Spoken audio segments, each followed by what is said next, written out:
In recent times, you've obviously heard me saying that buying in a development is not so good. Why do I say that? It is because I'm in the real estate space and I'm continuously seeing good deals. But today, my friends, I'm going to shock you and I'm going to say to you, buying in new developments, it is a great deal, right? But without us debating this, I just wanted to put the facts on the table first. And within this video, we are going to see why it is a good idea for you to actually invest in new developments. I don't do that. I don't invest in new developments. Why? Because now I understand how to buy the game of either developing the entire development or I can buy the entire block. Now I understand how to do that, and my capacity allows for me to do that. But I want to speak to a number of people today. And if you're in any of the pockets of the number of people that I'm going to speak to you is, I want to endorse to say, don't be shy to go and buy in a development because it's a great idea. It is an investment after all. It's just an investment that's not paying you today, but it still is a good investment. And I'm going to share with you guys as I go along. Let us define what is a new development. I'm sure you've been traveling along and you see a big billboard that says no development, no transfer fees. If you're buying a property that's probably maybe, let's say, R1 million, you're going to be paying roundabout between what? Plus minus 40,000 of transfer fees, bond fees, and all of these things. But if you are buying in new developments, that money falls away. Whatever it is. 20 grand, 40,000, whatever it is. Let's just say that that falls away. How about we just call it for 1 million, it's 50,000. So now all of a sudden, you're saying, I'm going to buy this property and I'm going to bank my 50,000. So you don't have to pay that, right? But why would you do that? Well, for some of you who do exactly what I do, which is utilizing other people's money, the bank's money, you see a development selling for R1 million, you qualify for around about 4 million, and you go out and then you say, well, let me buy it. This is phase 1, maybe phase 5, or whatever it is. And you buy that property and you go to the bank and the bank gives you 1 million because you qualify for it, right? You remember you qualify for 4 million, right? But this time around, you're buying a property for 1 million. So the bank is good. So which means that you are coming in this deal with zero money. Yeah. But in many circumstances, or some of you might be asking, TJ, but what's transfer fees? My friends, when you are buying a property, there is 2 people that needs to be involved. And these basically are attorneys, especially if you're buying a property in a, especially if you're buying a property through the banks. So there's what is called a bond attorney. This is an attorney that's going to look after the interest of the bank. And what they're going to do is that as the bank releases the bond to the developer, the bond attorney looks for that interest and makes sure that the bond is registered correctly in your name, in the bank's name. The banks is actually knowing exactly who they're giving their money to. So that's the first attorney. The other attorney is called the transferring attorney. And the transferring attorney is the actual person who actually goes and does the transfer from the developer into your names, and basically 2 people. They need to get paid. Yeah, like everybody else. Like you get paid, they need to get paid. So who pays them? Well, in this case here, you would pay for them. You are the buyer. So the buyer always pays for this. They pay for the bond transfer, they pay for the transfer fees, and in some countries you might call it duty, but basically it's money for making sure that the transaction goes through from one person's name to the other person's name. Got that? Right. Okay. Now that we understand that you can bypass this transfer because you are buying it as a new development, right? So we then are saying that this is a new development, there's money in it. But is there money in it? I want us to ask ourselves the one question.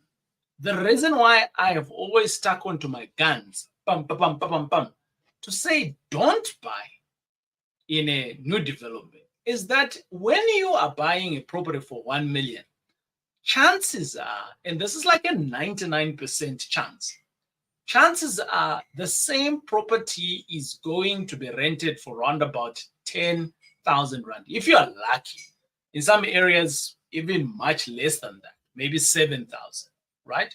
But let's be a little bit generous. Let's assume you bought it for 1 million. And this time around, you can actually be able to rent it out for 10,000. But because this property is in a gated community, it's a new development, most new developments are in gated areas. So that's scenario number one that I'm going to give. Chances are that in this gated area, there's what they call communal area. You're going to have to pay for the maintenance of this area. So now there is what is going to be calling levies. Your insurance is going to be involved in there, looking after the communal lights. These days we are going green, so that's amazing. So for that reason, you are going to now probably pay around about 2,000 Rand for your levies, which means that now you're out of pocket for plus minus 2,000 and you are now at 8,000. You bought this for 1 million. Our interest rate right now is looking at plus minus 12%. If you're a very good person, maybe you might get it at actually 12%. Yeah.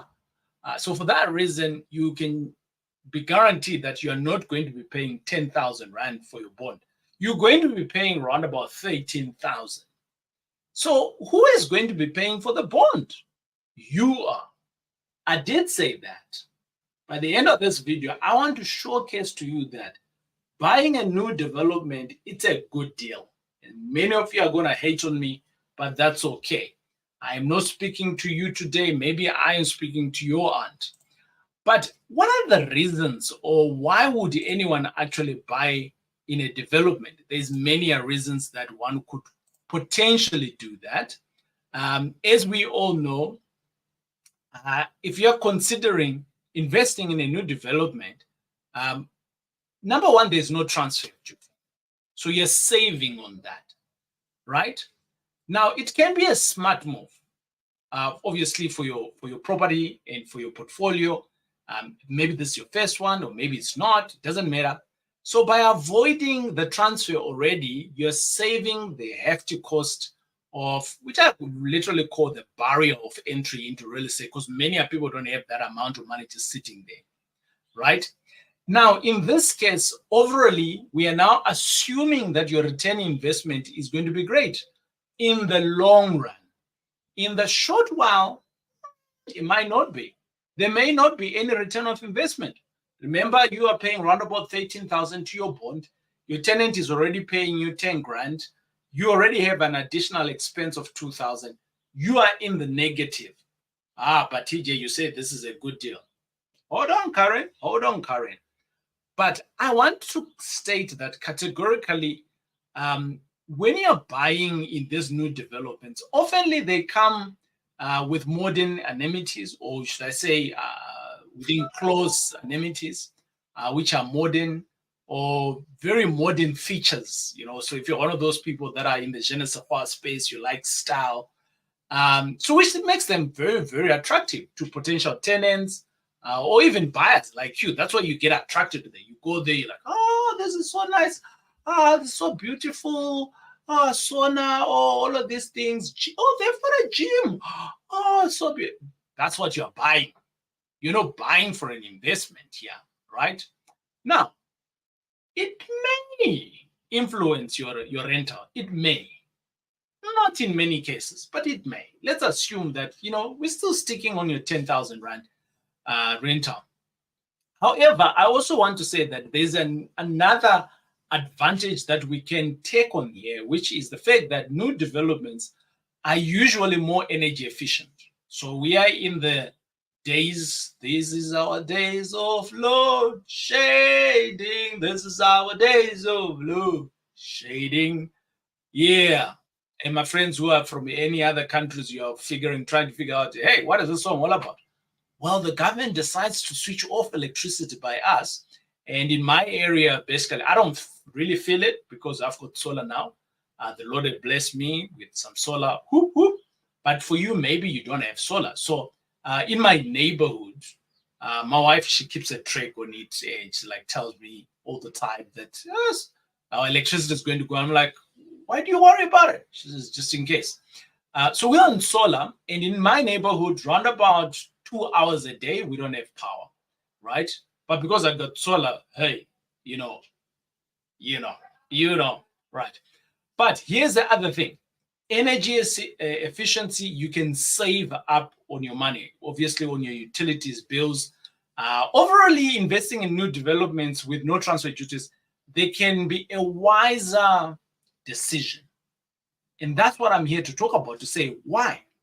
Why is it a wiser decision? So here is the number of people that I want to speak to. This may not be applicable to you, but here is number one. If you're a foreigner, right, you are someone who is in a different country and you're wanting to invest in South Africa, chances is that you actually don't know anyway, right? Maybe you came here for a holiday and you're like, whoo, Johannesburg, nice. And maybe you came here and you're like, Cape Town, oh, beautiful. And you've got your own cash. And it is literally practically impossible for you to go through the banking system. You don't know what you don't know. By the way, it is possible for a foreigner to get a loan. And out of that, you then decide, I want to buy a property in South Africa. By the way, you can. Now, as a foreigner, you're going to bring in your bag of cash and you're going to say, here is my property. So where you are going to buy, you have a preconceived idea of what property is based on where you came on holiday. So if you buy a property in a nice neighborhood, in a nice development, it's actually cool. It's not your home. You are investing it based on the fact that you are hedging from another country, right? So you are hedging against your own economy. So whether you're coming from Mozambique, you're coming from Botswana, Swaziland, Mozambique, Zambia, wherever you are, United States. So you are hedging. Your reason of buying a property is not just specifically for you to be making money. You are hedging in another market. So where's the best place to hedge? Obviously, to hedge in a place where you can make some money, additional money, could be great. But for many people who are hedging, they're just wanting to hedge it and they're okay on earning like a 5% or even lower than that, depending on where they're coming from, which country they're coming from. So for that reason, it's a great idea investing in a new development. It is. Because what's going to happen when this new development is done is going to increase in value. It's called appreciation. Now there's people staying there. In a year's two later, the value is not going to grow. And that's what you're looking for. And how, and by the way, someone is staying on your property today, looking after your expenses. It's not all of them. Remember, this person is a cash buyer. So the lens in which this foreigner is going to buy these properties, my friends, it's totally different from the way you, the investor, is going to look at this property. So let's not just put a blanket approach like developments are not good. No, it's good for this individual that we've just spoken about. By the way, it is Wednesday deal day. I come out here every Wednesday and we talk about deals. But today I wanted us not to remove, what do you call that word again? When there's something hovering around something. What is it called? I'm forgetting what it's called. Airtime of English is running away. Myth. Yeah, airtime just got recharged. The myth in real estate. It is a myth that developments are not great. I think otherwise it just depends on who you're talking to. All right. But that was point number one. Point number two is that you might be a single mom or a single parent and you have no capacity at all. So you are employed, or you got a small business and you got kids to look after, how you got to be single doesn't really matter. Maybe it was a hit and run. Maybe your bae just went to see Jesus. Doesn't really matter, right? The point is that you are single. In your singleness, time is an issue. However, let's put in another layer. You're a single mom or a single dad. By the way, gents, according to the recent stats report, there's more women buying properties than men. And obviously, this is coming from a space where many are women now are in positions of power, right? Or should I say they, back in the days, the women used to stay at home, look after the babies, that kind of thing. But these days, we're seeing more and more women coming into the workplace. And there's been some great opportunities that have said, hey, we're looking for a female-driven executive and things like that. So there's more women opportunities than there were before. I'm not saying that there's more than men. I'm just saying that there's more compared to before. Is it enough? That's another conversation. So here's a single mom or a single dad who's a young executive. They've got their own money and they are wanting to buy real estate for later, for their kids or whatever the case is that.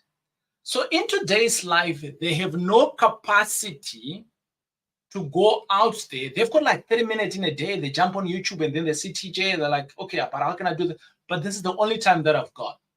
If you are to go and buy in a new development, you have done a great thing. Irrespective, or should I say, in comparison of not starting at all. But TJ, I'm not making any money, but you've got the money to pay because you're a young executive, so you got a little bit more money than normal, or than the usual person, like a guy like me, right? So this type of a person, when they buy in a development, I'm like, yes, hallelujah for you and doing this thing. It's a great thing that you have started. Because the thing is that, here's something that I want to bring you on, my friends. Let me bring you in. I didn't just become a property investor of the year for nothing. This guy here thinks. And besides thinking, I do a lot of research. I do a lot of reading, my friends. And I learn a lot. Here is the thing, my friend. If you had to buy a property for 1 million rand and you're putting in, let's just say, 10,000 rand, and someone else is renting that property from you, right, for 8,000 rand, it basically means that on this new development that we're talking about, someone is paying 80% of your investment and you are paying 20% down on it over the lifespan of it. After 20 years, this property is going to belong to you. Now, a lot of us, we now throw shade. No, TJ, you mustn't see it like that. You should be making from day number one. But hold on, this guy here is a single parent. This guy here has no capacity to learn. His job is tight.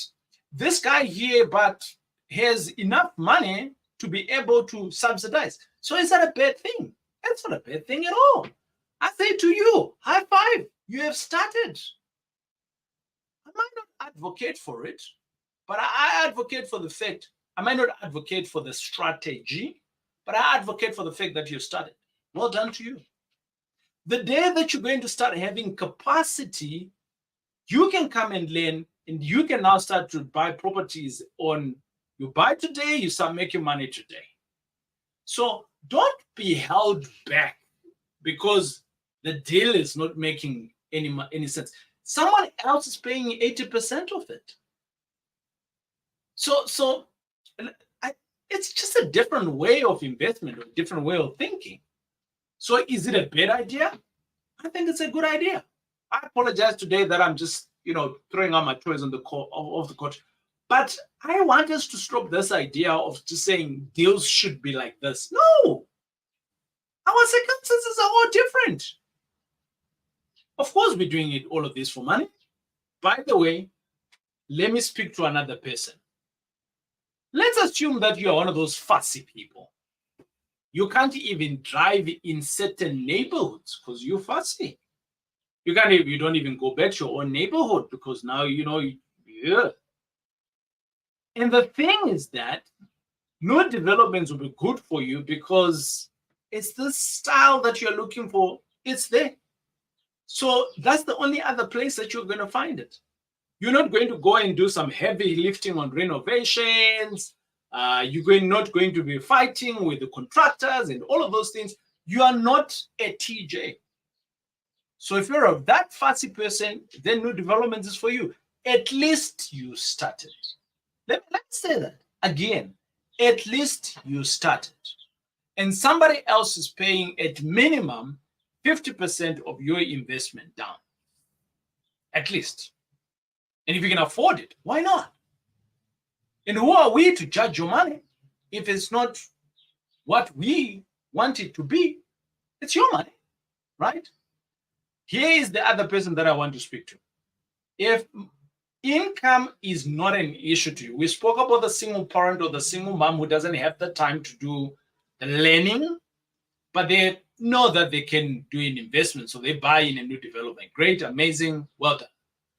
What if money is not an issue for you, right? So you got money coming in from your employment, money coming in from your business, and it's one of those things that it's not a problem to you, right? Maybe you're in crypto. The guys in crypto, they made some serious dough recently. And money is not an issue to you. And it's fine to go and buy in a new development, right? That connects me to person number 5, right? You saw I like the first person was a foreigner. The second person was a single mom or single dad. The third person was a fussy person. The fourth person is a person who's not, they've got lots of money and they're just wanting to buy. They're hedging their money. That's what they're doing. And now the fifth person that I'm speaking to is the person who owns a business. So you run your own business and that business is doing great. You're making 30-40% return on your money. Business is great. You have a solid business, not a real estate business, any other business. Let's just say you make popcorn. Let's just say that maybe you clean the hospitals. Whatever business it is. And what you're trying to do is to hedge your money. What do I mean by hedging money? As we all know, property it's a form of savings. So you can save up the value of your money. You remember property is always appreciating, right? But sometimes, yes, it depreciates, right? From a book value, yes, sometimes it depreciates. But also from a neighborhood perspective, the neighborhood can turn, they call it turning, right? So it can turn downward or it can turn upwards, right? If it turns downward, what does that mean? It basically means that if you bought your property for 1 million, now it's going to be worth less. But every property, every neighborhood, every town, even if it turns downward, it will turn up again at some point, right? We have seen that with Central Johannesburg, Central Durban, Central Cape Town. These places were the places to be at some point, and they went down. Crime, all sorts of things happened in those neighborhoods, and some of them have come up, right? The government is stimulated. So there is no area that stays without turning down or upwards, right? Now, here's the thing, my friend. So you own your own business and you got your own case that you're making. So you love that business, but you're just trying to find a place where you can hedge that money, right? Now, buying a new development is not a bad idea. That's not. You can literally buy a new development and use that money from your business because you just have plenty of it. And now you're hedging, right? On the property, new development, there is going to be a trustee or trustees that are going to help you to look after your property, right? There is a body corporate where you can attend a meeting once a quarter, year, whichever way they do it. So it can fall within your schedules. And the properties, the way they are managed compared to you specifically doing this on your own could be totally different. So you like this formality. And my friends, that is you. It's a new development. It's a good deal for you. It really is. Because if you come onto the other side where you need to learn how to do it, which is why I'm always coming to say, come learn, that might be stressful for you because you already have the money. You want to enjoy your money. You don't want to come to class. You just want, it's like, new development is for you. Just go and buy it. You've got enough cash, buy it. My friends, with everything that I have said today, though I do not advocate for it, but I am saying that it's better than not starting at all. You see, when someone else is paying, let's say 20% of your investment, it's a good deal. When someone is paying 50% of your investment, that's a good deal. You borrow some money at the bank, someone else is paying 50% for you. That's a good deal, right? It's a great deal when somebody else is paying me 20% and I've put in no money. Oh, TJ, what are you saying here? I'm just saying that not every deal is going to be great for everybody. I recognize in my journey of investing, I recognize all of these people. And some of these people have said, guys, let's go and do this, let's go and do that.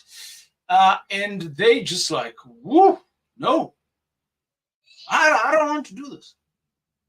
Someone said to me the other day, TJ, I've got an unborn child and I've got 1 million. And I think they're from Nigeria, I think. Oh, no, Senegal. And they said, I've got R1 million and I've got an unborn child who's probably going to be born in a couple of months. I went to university and I'm thinking of buying a property there. And I said, oh, R1 million. No, we can do this. Maybe let's buy a small block of flats for 1 million. You saw that 1 million block of flats, né? And you are going to get the tenants and, manage the property for you. And I'm just giving an example. Is that right? I didn't give them that deal, right? I'm just giving you an example. And they said to me, TJ, no, bro, this sounds like too much work. And besides, I'm in Senegal. How am I going to manage all of this? And I realized that I was actually creating complexity on them. They just want the 2-bed, 1-bath. They have the cash. It's sitting here in their bank account. It's doing nothing other than losing value. And they want to move that money from the bank and bingo into an asset so that it can appreciate. New development, my friends, high five. That's for you. So you had it right. TJ is endorsing new developments. I'm like, go for it. However, if you are serious about real estate and you want to make it a business, even if you fall in these categories and you want to make this a business, then what you actually need to do is to come to school. Number one. Number two, there is deals that can pay you instead of these new developments, right? Because new developments will figure out there's no way the property is going to pay you money. But if that's not for you, hey, go and buy new developments. That's lovely. We'll support you. If you need someone to look after the property, send it my way. We will manage it for you. Because your circumstances are different. And we appreciate you because you have started. My friends, it's been great hanging out with you. I hope that this has been of great value, seeing things in a different perspective. Because remember, we are not all the same. We are built differently. Our resources come from a different place. So there is no way we are all going to be doing the same thing. Some of us will see a future in developments, and we are here to support them. Support them too. But if you have bought a development, let me know in the comments, how's that working for you? If you're not making money and you went into it thinking that you're going to be making money, Well, you bought the wrong strategy. I can help you. My name is TJ. It's great to hang out with you. We will see you on the next video right here on the TJ Tribe. Boom, boom.